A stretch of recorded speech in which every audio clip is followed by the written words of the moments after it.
Hello class 12, स्वागत है आपका अपने यूट्यूब चैनल फिजिक्स वेव में। आज हम लेक्चर नंबर 15 जो कि इस चैप्टर का लास्ट लेक्चर है, chapter 1 electrostatic electric charges and fields का, ये लेक्चर नंबर 15। आज हम डिस्कस करेंगे application of Gauss theorem. Application of Gauss theorem basically 3 application है, लेकिन हमारे एक एप्लीकेशन जो स्फेरिकल सेल से रिलेटेड है उसको सीबीएसई बोर्ड से हटा दिया गया है, तो हमें सिर्फ 2 ही एप्लीकेशन यहाँ पे पढ़नी है। इससे पहले कि हम एप्लीकेशन स्टार्ट करें, हम कुछ बेसिक कॉन्सेप्ट इलेक्ट्रिक फील्ड से रिलेटेड यहाँ पे समझने की कोशिश करते हैं और फिर आगे एप्लीकेशन को पढ़ते हैं। तो देखो स्टार्ट करते हैं। जैसे फॉर एग्जांपल मैंने एक लीनियर चार्ज लिया है यहाँ पे और मैंने एक शीट ले ली इस तरीके से। तो चलो पहले एक बार लीनियर चार्ज के लिए समझ लेते हैं, शीट को बाद में ले लेंगे। तो एक लीनियर चार्ज मैंने यहाँ पे लिया है। लीनियर चार्ज लिया है तो मतलब इस पूरे लाइन की जो लेंथ है वो एल मैंने ले ली है और इस पर टोटल चार्ज यूनिफॉर्मली डिस्ट्रीब्यूटेड है, ऐसा मैं मान के चल रहा हूँ क्योंकि कंटिन्यूस चार्ज डिस्ट्रीब्यूशन में ऑलरेडी पढ़ चुके हैं। और मैंने इस पूरी लाइन एल लेंथ की जो ये लाइन है इसके पॉइंट यहाँ से यहाँ पर मैंने एक पॉइंट पी लिया है जो कि इसके मिड पॉइंट है। मैंने मान लिया कि यहाँ पे एक पॉइंट है ओ जो कहाँ पर है, बिल्कुल मिड में है, यानी ये ऊपर L/2 है और ये डिस्टेंस भी कितनी है, L/2 है। और इस O से R डिस्टेंस, कितने डिस्टेंस पे, R डिस्टेंस पे कोई पॉइंट P है और यहाँ मुझे इसके पूरे टोटल चार्ज के कारण, मान लेता हूँ इसके ऊपर टोटल चार्ज कितना है, कैपिटल Q है, तो मुझे इस कैपिटल Q चार्ज के कारण यहाँ पर total electric field find out करना है। तो उस इलेक्ट्रिक फील्ड की डायरेक्शन किधर होगी ये मैं समझना चाह रहा हूँ, ताकि जो फर्स्ट एप्लीकेशन हम करने वाले हैं वो हमें बहुत इजीली समझ में आ जाएगी। तो मैं मान लेता हूँ कि भाई यहाँ पर एक छोटा सा एलिमेंट है dl और यहाँ नीचे भी एक छोटा सा एलिमेंट है dl, और इस dl एलिमेंट का अंदर जो चार्ज है वो कितना है, dq है, और इस वाले dl एलिमेंट में भी चार्ज कितना है, dq है। ये जो dq चार्ज वाला dl एलिमेंट है ये मान लिया मैंने कि इससे कितने डिस्टेंस पर है, l इसको मान लिया, r इसको मान लिया, तो इसको मान लेते हैं अपन कि d डिस्टेंस में, कितने डिस्टेंस पे है ये, d, ये डिस्टेंस जी। सिमिलरली चूंकि ये डिस्टेंस यहाँ से लेके यहाँ तक इक्वल है और ये डिस्टेंस यहाँ से यहाँ तक इक्वल है और dl सेम ही होते हैं, तो ये भी उससे इतनी ही डिस्टेंस पे होगा। तो मान लिया कि P पॉइंट इससे भी कितने डिस्टेंस पे है, D डिस्टेंस पे है, पता कितने कितने एंगल बना रहे हैं, थीटा थीटा एंगल यहाँ पे ये बना रहे हैं।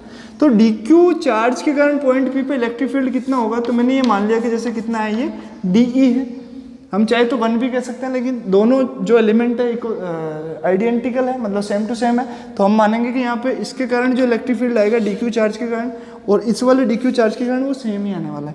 तो इस वाले चार्ज के कारण इलेक्ट्रिक फील्ड किधर आ गया आपका, dE इस तरफ, और इसके कारण इस पॉइंट P पे इलेक्ट्रिक फील्ड मान लिया मैंने कितना है, dE।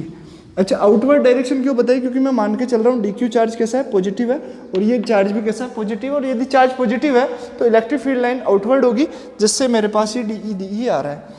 इस लाइन को मैं आगे बढ़ा देता हूँ। तो यदि ये थीटा है तो ये वाला एंगल भी थीटा होगा। ये कौन सा एंगल है, ये वर्टिकल अपोजिट एंगल। तो यहाँ पर इसको जो भी कहते हैं शीर्ष कोण है ये, और ये थीटा है तो ये भी क्या होगा, थीटा।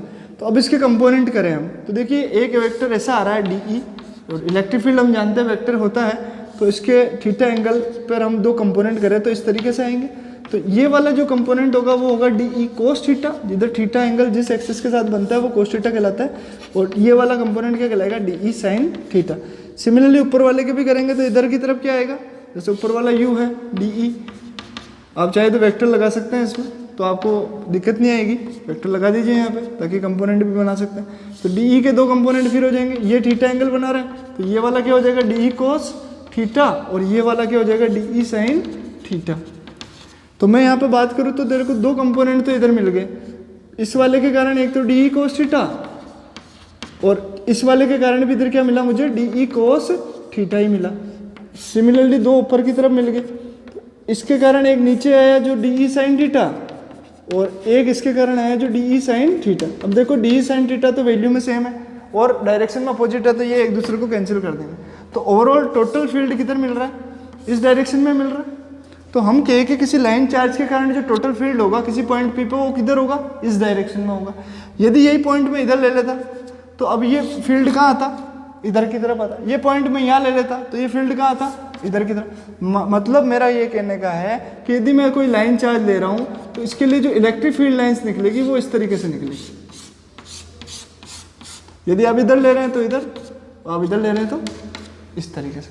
तो ऊपर की तरफ कोई भी इलेक्ट्रिक फील्ड नहीं होता है, ओनली किधर की तरफ आपको इलेक्ट्रिक फील्ड मिलने वाला है, चार्ज लाइन चार्ज के दोनों तरफ की तरफ। तो आप इस तरीके से, तो अब हम जब एप्लीकेशन करने जा रहे हैं, अब हम फर्स्ट एप्लीकेशन उठा लेते हैं कि भाई कोई वायर है, उस वायर पे यूनिफॉर्मली चार्ज डिस्ट्रीब्यूटेड है, तो इलेक्ट्रिक फील्ड कितना होगा, ये फर्स्ट एप्लीकेशन है गाउस की। तो हमें पता तो चल कि डायरेक्शन कैसे आने वाली है, इधर की तरफ आने वाली है। तो ये तो आपको ऐसे ही समझाने के लिए था। अब आप आगे चलते हैं, एप्लीकेशन जो आपके इंपॉर्टेंट है, एग्जाम में आ सकती है, प्लेन शीट आने के चांसेस हैं इस साल, तो आप इसको तो बहुत अच्छे से देखेंगे। तो देखो फर्स्ट एप्लीकेशन क्या है हमारे पास, uniformly electric field intensity, electric field due to uniformly charge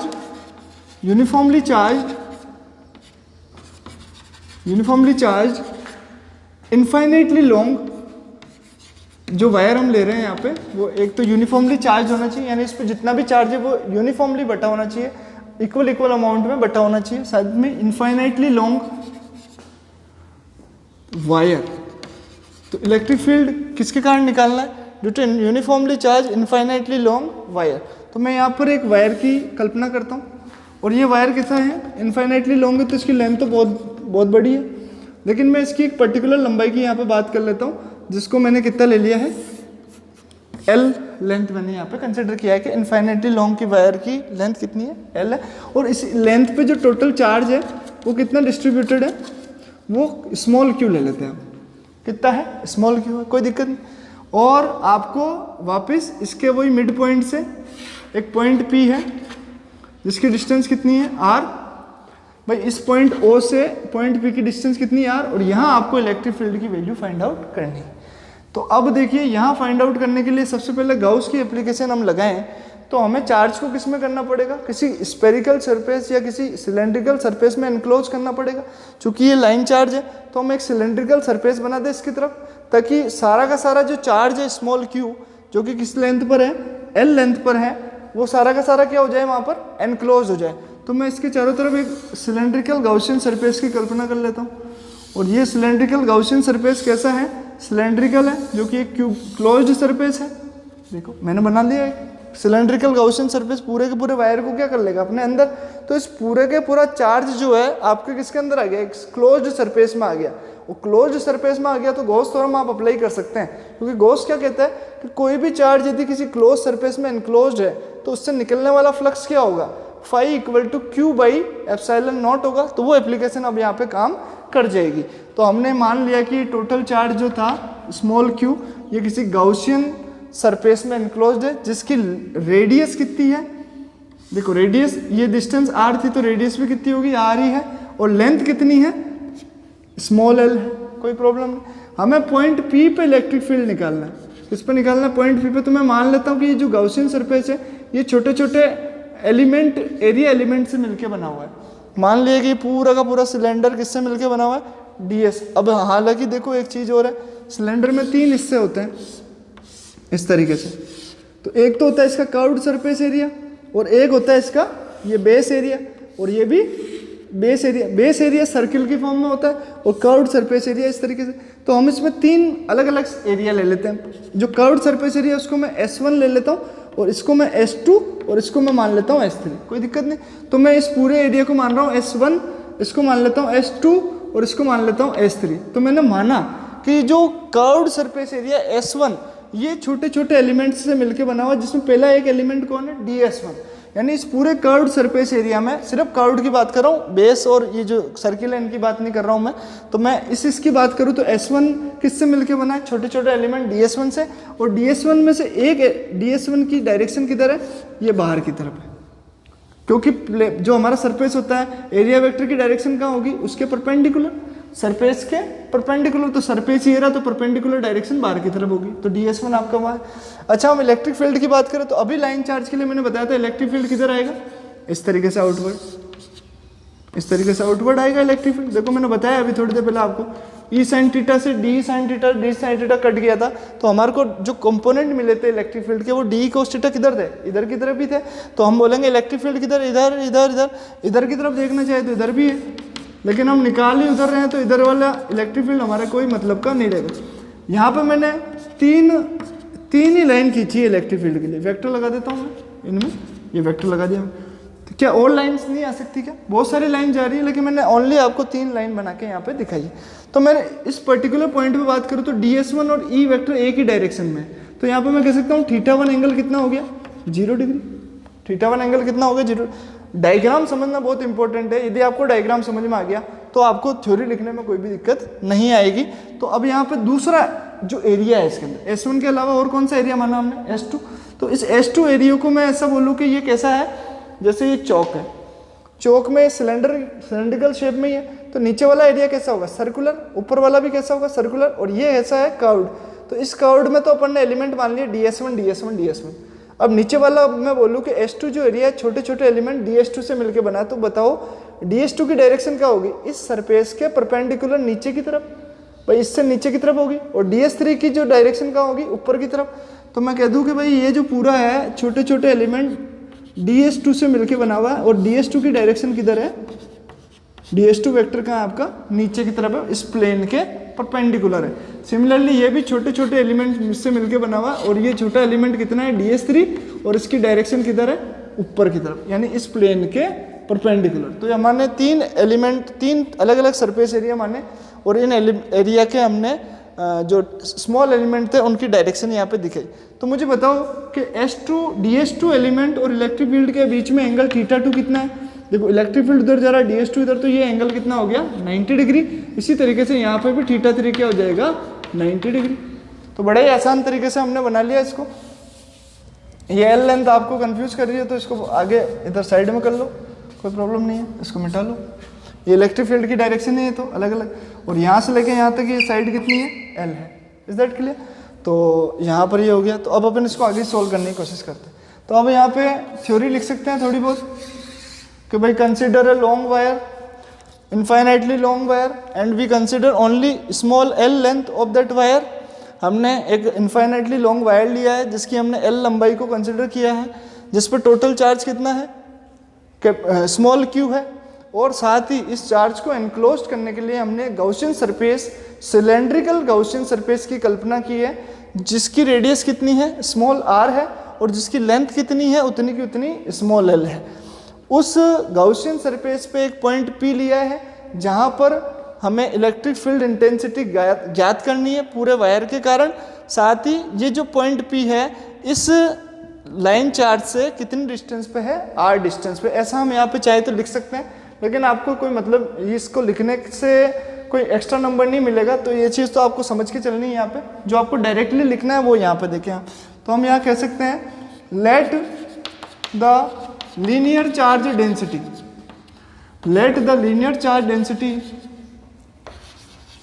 linear charge क्यों ले रहा हूँ, क्योंकि लाइन चार्ज है तो मुझे लीनियर चार्ज डेंसिटी। मैंने आपको बताया था कंटिन्यूस चार्ज डिस्ट्रीब्यूशन जब मैं आपको पढ़ा रहा था तो मैंने बताया था कि भाई linear charge density, surface charge density और वॉल्यूम चार्ज डेंसिटी का यूज होगा आगे गॉस एप्लीकेशन में। तो ये गॉस एप्लीकेशन में पहला यूज आ रहा है आपके सामने।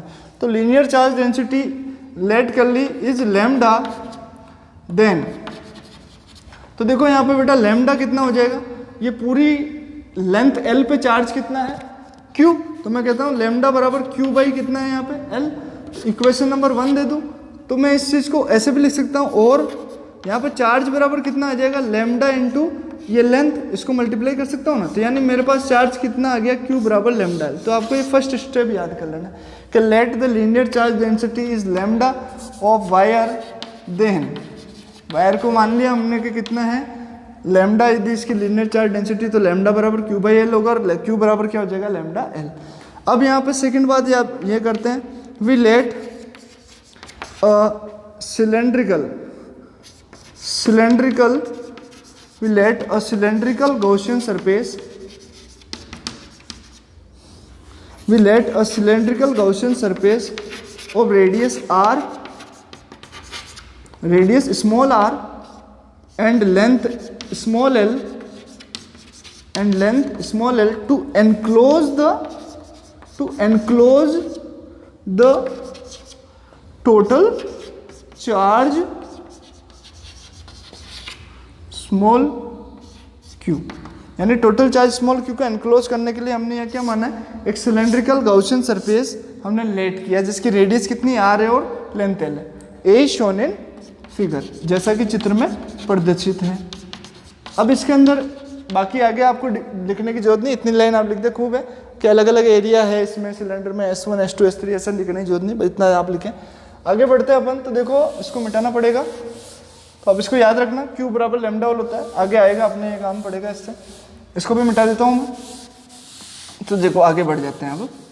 तो मैं यहाँ लिख सकता हूँ द टोटल फ्लक्स, नाउ आपने गैस कर लिया क्या क्या है, लिख लिया आपने, लेट कर लिया। The total flux, electric flux, the total electric flux passing through the total electric flux passing through the Gaussian surface, cylindrical Gaussian surface, cylindrical Gaussian surface है ना हमारा, तो हमने माना कि total flux cylindrical Gaussian surface से कितना जा रहा है, तो देखते हैं इसको। तो Gaussian surface से टोटल फ्लक्स कितना निकल रहा है, तो देखें यहाँ पे फाई नेट लिख दें।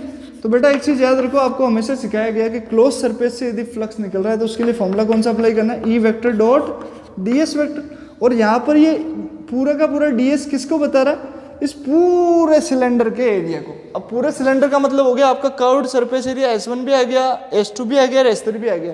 तो मैंने टोटल एरिया S लिख दिया इसका, और ये फॉर्मूला आ गया मेरे पास। इसको मैं ब्रेक कर सकता हूँ तीन अलग अलग भाग में।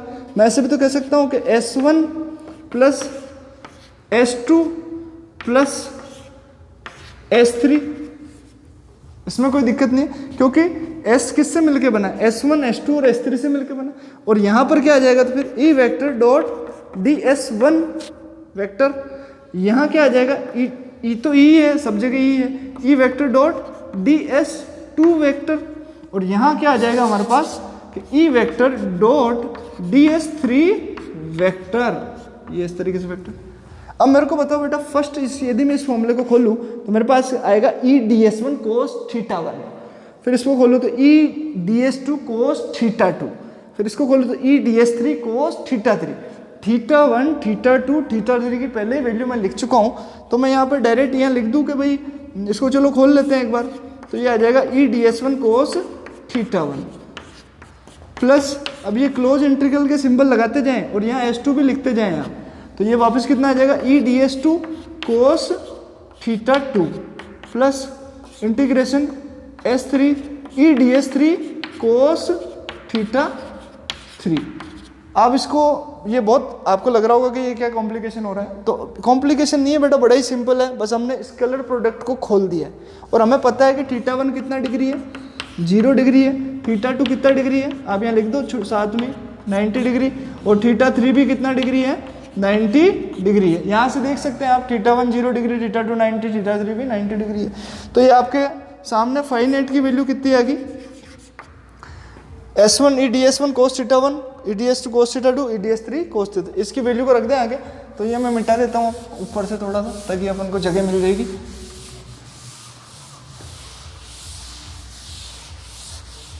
तो देखो मेरे पास क्या आ गया फाइन नेट,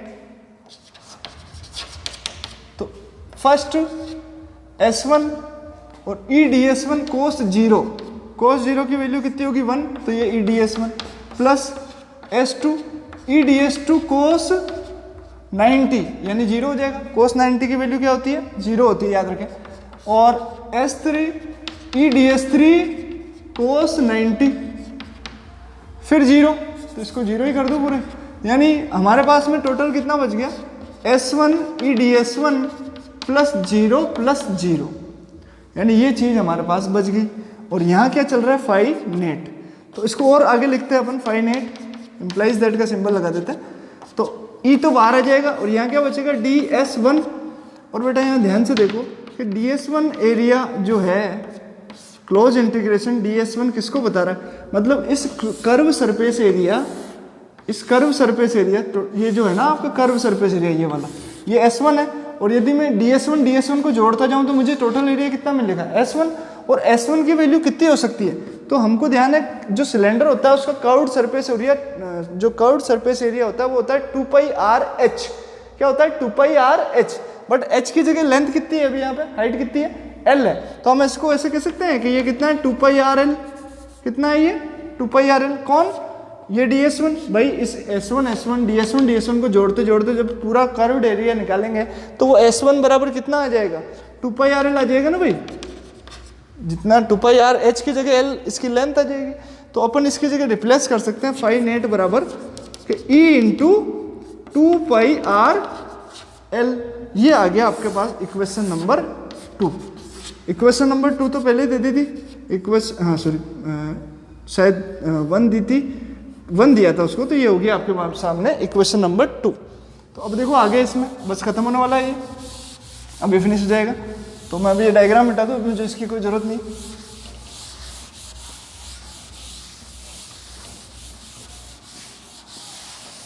अब इतना जब आप पहुंच जाए, ये तो हमने लगाया था इलेक्ट्रिक फ्लक्स का सिंपल फॉर्मूला और उससे हमने यहाँ तक निकाल लिया। अब हमें अप्लाई क्या करनी है, गॉस की थ्योरम। तो बाय गॉस थ्योरम, तो देखो आगे नाउ बाय गॉस थ्योरम क्या होता है, इसका स्टेप का नंबर होता है बेटा। अब यहाँ पे एक स्टेप का आधा नंबर है, आपको ये जरूर इंक्लूड करना है गॉस थ्योरम। हम जानते हैं फाइनाइट तो किसके बराबर होता है, sigma Q upon epsilon not, यही होता है ना। तो यहाँ पे फाइनाइट को हम, इसको मैं इक्वेशन नंबर 3 दे दूं, तो मैं इक्वेशन 2 और 3 को यदि कंपेयर करूं तो फाइनाइट और फाइनाइट दोनों तरफ लेफ्ट हैंड साइड में सेम है। इसका मतलब ये वैल्यू किसके इक्वल होगी, ये इसके। तो मैं यहाँ लिख दूं by equation 2 and 3, by equation 2 and 3 क्या आ जाएगा मेरे पास कि भाई E into 2 pi r L, E into 2 pi r L बराबर कितना है, सिग्मा क्यू। सिग्मा क्यू आपके पूरे एल लेंथ पे चार्ज कितना था, सिर्फ क्यू चार्ज ही था ना, तो टोटल चार्ज क्यू है। और यहाँ पे मैंने क्या लिख दिया, एप्सिलॉन नॉट। अब याद करो आप इक्वेशन नंबर 1, आपने क्यू बराबर क्या लिखा था, लैम्डा एल। हाँ, और आप एक चीज़ और जानते हैं कि भाई 1/4 पाई एप्सिलॉन नॉट बराबर कितना होता है, के होता है। ये दोनों चीज़ें आपको पता है, अब यहाँ पे अप्लाई करते हैं। तो इलेक्ट्रिक फील्ड कितना आ गया, क्यू को तो क्या लिख दिया, लैम्डा एल, नीचे ले आओ। तो चलो एक बार क्यू ही रहने दो इसको, पहले एक बार इसको ले आओ, 2 pi r l, 2 pi epsilon naught कर दूँ और आर एल को इधर की तरफ लिख दूँ। इससे तो कर सकते हैं ना भाई, ताकि अपन इस 2 पाई एप्सिलॉन नॉट को क्या बना सके, 4 पाई। इस तरीके से कर दिया तो एक फॉर्मूला तो आपके सामने ये आ गया, Q upon 2 pi epsilon naught R L. या इसको दूसरे तरीके से बदलें तो ई बराबर क्या लिख सकते हैं, लैम्डा एल, और 2 से ऊपर मल्टीप्लाई भी कर दो और 2 से डिवाइड भी कर दो। तो 2 into 2 pi epsilon naught r into L. तो देखो क्यू को जैसे लैम्डा एल में बदलूंगा, एल से एल तो कट गया, और ये 2 इंटू 2 क्या बन गया, 4। तो मेरे पास क्या आ गया, 2 lambda upon 4 pi epsilon naught r. और देखो 1/4 पाई एप्सिलॉन नॉट क्या होता है, के। तो मैं क्या लिख सकता हूँ उसको, 2 K lambda upon are, 2 K lambda upon are. तो मेरे पास इलेक्ट्रिक फील्ड कितना आ गया, total electric field due to a line charge of length L, जिसके ऊपर कितना चार्ज डिस्ट्रीब्यूटेड था, स्मॉल क्यू। तो मेरे पास इलेक्ट्रिक फील्ड की वैल्यू आ गई 2 के लैम्डा बाई आर। और यही एक्सप्रेशन है बच्चों, गॉस की first application, uniformly charge wire के कारण इलेक्ट्रिक फील्ड कितना होता है, 2 K lambda by r. In vector form आप लिखना चाहें तो वेक्टर फॉर्म में भी लिख सकते हैं। वेक्टर फॉर्म में कितना आ जाएगा, ये ई वेक्टर बराबर 2 K lambda upon are, are के, जहाँ आर के क्या होगा, यूनिट वेक्टर अलोंग द, भाई आपने इधर पॉइंट पी लिया था ना डिस्टेंस पे, तो पॉइंट आर के अलोंग ही तो जा रहा था इलेक्ट्रिक फील्ड। अब याद करो आपने सिलेंडर बनाया था और इस सिलेंडर में ये पॉइंट पी यहाँ पे आर डिस्टेंस पे था, तो इलेक्ट्रिक फील्ड किधर जा रहा है, इधर की तरफ, जिसको हम कह सकते हैं ना आर के अलोंग ही जा रहा है। तो इसलिए हमने क्या लिखा, आर के। अच्छा ग्राफ भी पूछ लेता आपसे, तो ई और आर में क्या रिलेशन है, तो ई और आर यहाँ पे इन्वर्सली प्रोपोर्शनल, आप देख लीजिए। तो ग्राफ कैसा आता है, इस तरीके से आता है। तो आपको याद रखना है ये ई किस में होगा, न्यूटन पर कूलम में, और आर किस में होगा, मीटर में। ये भी आप लिख दें। अच्छा एक ग्राफ और पूछ लेता है, ई और 1/r में कैसा आता है, तो आपको बताना अब कैसा आता है, स्ट्रेट लाइन आता है। इसमें ई क्या है, वापस न्यूटन पर कूलम में, आर क्या है, 1/मीटर में। ये आप यूनिट जरूर लिखें इसके साथ। तो आपके सामने ये स्ट्रेट लाइन, दोनों कर्व आपके सामने आ गए, 1 और 2। तो इस तरीके से ये इलेक्ट्रिक फील्ड पूछ लेता है आपसे, तो आपको ये आना चाहिए हर तरीके से करना। तो ये थी आपकी गॉस की फर्स्ट एप्लीकेशन।